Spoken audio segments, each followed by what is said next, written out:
विधानसभा में रहे विधानसभा के अध्यक्ष आदरणीय माता प्रसाद पांडे जी,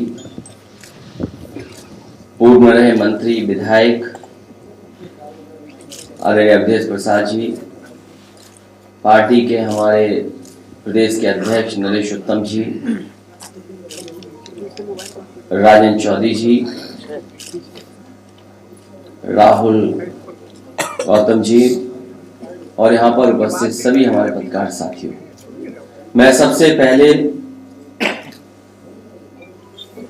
अनंत राम जायसवाल जी को याद करता हूं। वो उन समाजवादी नेताओं में थे जिन्होंने समाजवादी आंदोलन को आगे बढ़ाने का काम किया। शुरुआती दौर में जब कांग्रेस के खिलाफ और उस समय नीतियों के खिलाफ गरीब किसान वंचित शोषित की आवाज बनने का काम अनंत राम जायसवाल जी ने किया। हमारे यहाँ जितने साथी बैठे हैं, कुछ साथी इसमें से उनके साथ काम किया है। उन्होंने समाजवादी आंदोलन को जहां आगे बढ़ाया, वहीं अपने विचारों से लोगों को जोड़ने का भी काम किया। उस आंदोलन को आगे बढ़ाने की जिम्मेदारी अब नई पीढ़ी की है। हमें खुशी है इस बात की कि नई पीढ़ी के लोग भी समाजवादी आंदोलन से जुड़ रहे हैं। जो सपना बाबा साहब भीमराव अम्बेडकर जी ने देखा, डॉक्टर राम मनोहर लोहिया ने देखा और नेताजी ने जिस आंदोलन को गांव-गांव पहुंचाने का काम किया, राजनीतिक परिस्थितियों में समाजवादी आंदोलन को और मजबूत बनाया नेताजी ने। हमारे तमाम साथी जिन्होंने समय समय पर उनके साथ संघर्ष कर करके इस आंदोलन को आगे बढ़ाने का काम किया। आज के दिन जब हम अनंत राम जायसवाल जी को याद कर रहे हैं, तो हम ये संकल्प लेते हैं कि पुराने समाजवादियों ने, उस पीढ़ी ने जो सपने देखे थे, उन सपनों को पूरा करने के लिए हम लोग काम करेंगे। वहीं हम समाजवादी पार्टी के प्रकोष्ठ के राहुल जी को बधाई दूंगा कि आज लखनऊ से चल करके वो कई प्रदेशों में, कई जिलों में जाकर के समाजवादी पार्टी से लोगों को जोड़ने का काम करेंगे। चाहे वो हमारे पिछड़े हों, दलित भाई हों, पीड़ित अगड़े हों, उन सबको जोड़ करके एक आंदोलन का रूप देने का काम करेंगे। पीडीए यात्रा और पीडीए पंचायत आने वाले समय में समाजवादी लोग शुरू करेंगे। हमें उम्मीद है इनकी यात्रा से समाजवादी पार्टी से लोग जुड़ेंगे और जिन परिस्थितियों में आज राजनीति जा रही है और जिस तरीके से संविधान को और लोकतंत्र को खत्म करने की कोशिश हो रही है, ये पीडीए यात्रा राहुल जी चला करके संविधान की रक्षा करने का काम करेंगे। जो समाजवादी पार्टी है, इकलौती पार्टी वो है जो समाजवादी मूल्यों के बचाने का काम कर रही है। यूं तो समाजवादी पार्टी है, लेकिन अगर हम ये भी कहें कि संविधान पार्टी है, तो हमारी जिम्मेदारी बढ़ जाती है कि संविधान और लोकतंत्र को बचाएं। आज जो ताकतें काम कर रही हैं, वो समाज में जहर घोल रही हैं, दूरियां बना रही हैं और जिस तरीके से किसान, नौजवान दुखी है, उसके सामने कोई रास्ता नहीं है। अगर एनसीआरबी का आंकड़ा देखें तो जब से बीजेपी की सरकार आई है, पूरे देश में 1 लाख किसानों ने आत्महत्या की है।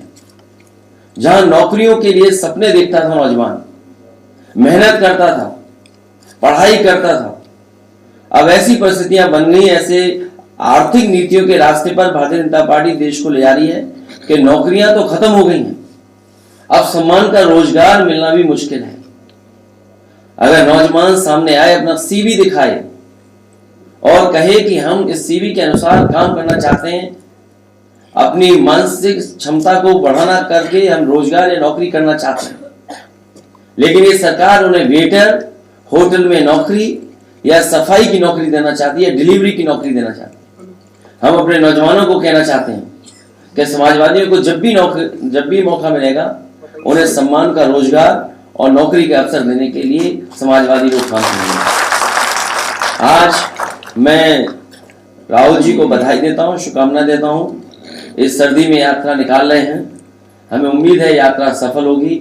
इनके सभी साथियों का भी बहुत बहुत धन्यवाद और आभार इनका मनोबल बढ़ाने के लिए। आप पत्रकार साथियों को भी धन्यवाद जो इतनी सर्दी में सुबह सुबह हम और आप लोग मिल रहे हैं।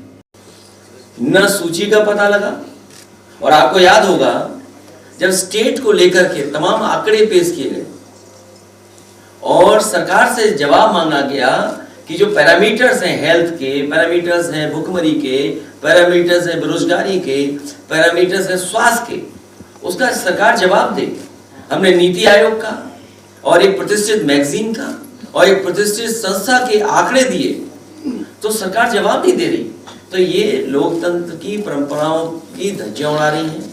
सरकार स्पीकर नहीं चला रहे हैं सदन, उसमें भी मुख्यमंत्री जी चला रहे हैं सरकार और सदन। इसीलिए हमें उम्मीद है कि इस यात्रा के माध्यम से लोकतंत्र की रक्षा का संदेश गांव-गांव जाएगा। जब लोकसभा में इतने सांसद निकाल दिए गए हों, कई सौ सवालों का जवाब न दिया गया हो, तो इस सरकार से क्या उम्मीद करोगे?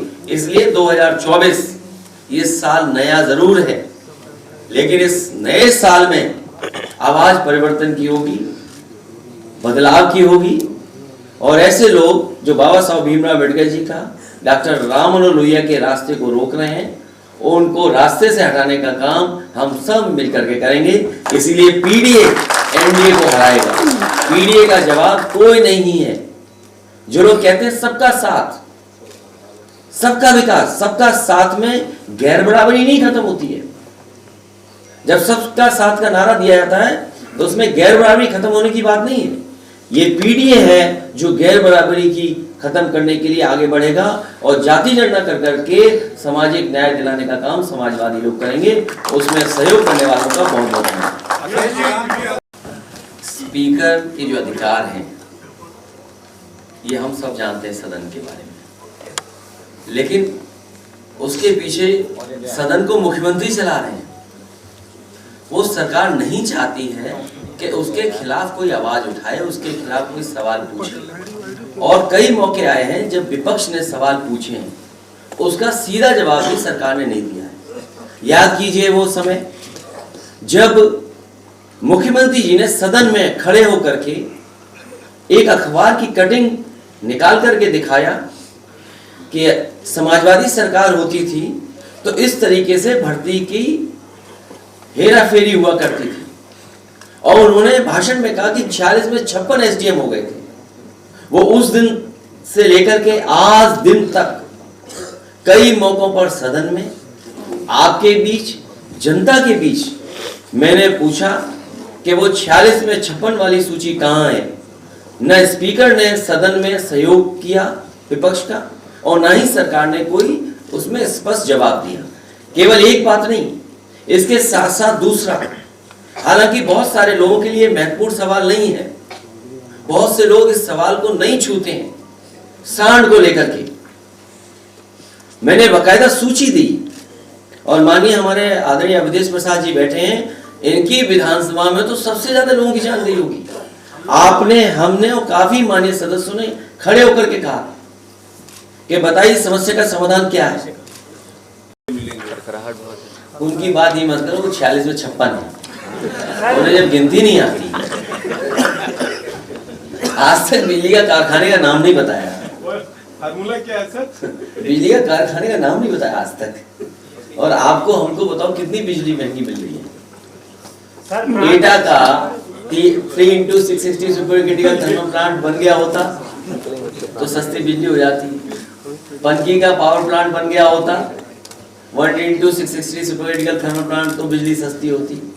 निवेली लिग्नाइट का पावर प्लांट बन गया होता, वो भी 3x660 super critical thermal plant है। कभी आपने सुना उनके मुंह से?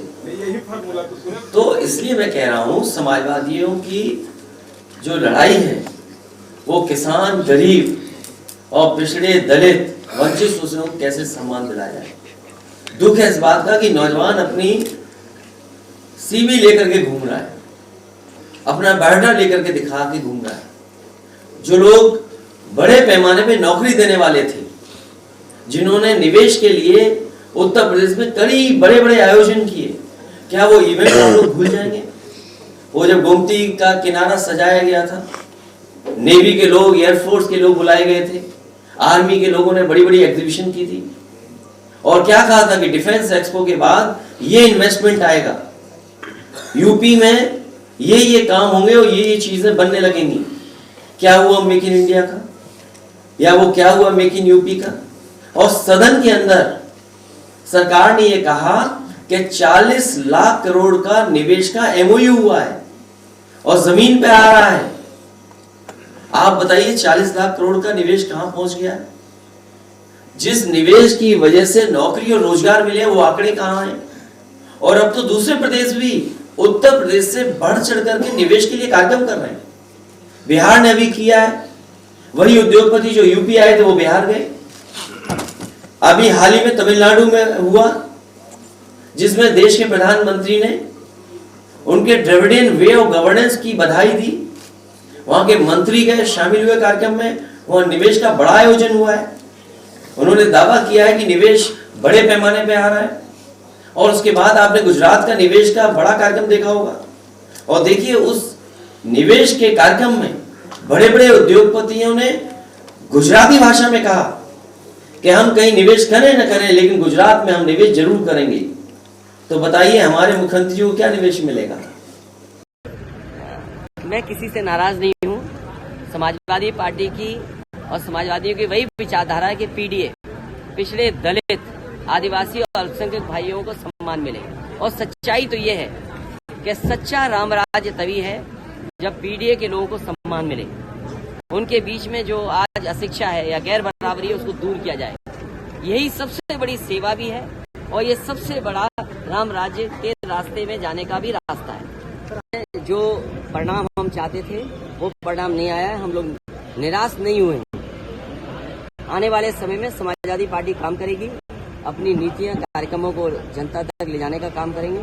हमें उम्मीद है कि उत्तर प्रदेश में जहां समाजवादी पार्टी मुख्य भूमिका में है, इसी तरह मध्य प्रदेश में भी अपने विचार और अपने कार्यक्रमों को लेकर के पहुंचेगी। यहाँ भी एक ताकत के रूप में पार्टी बढ़ेगी।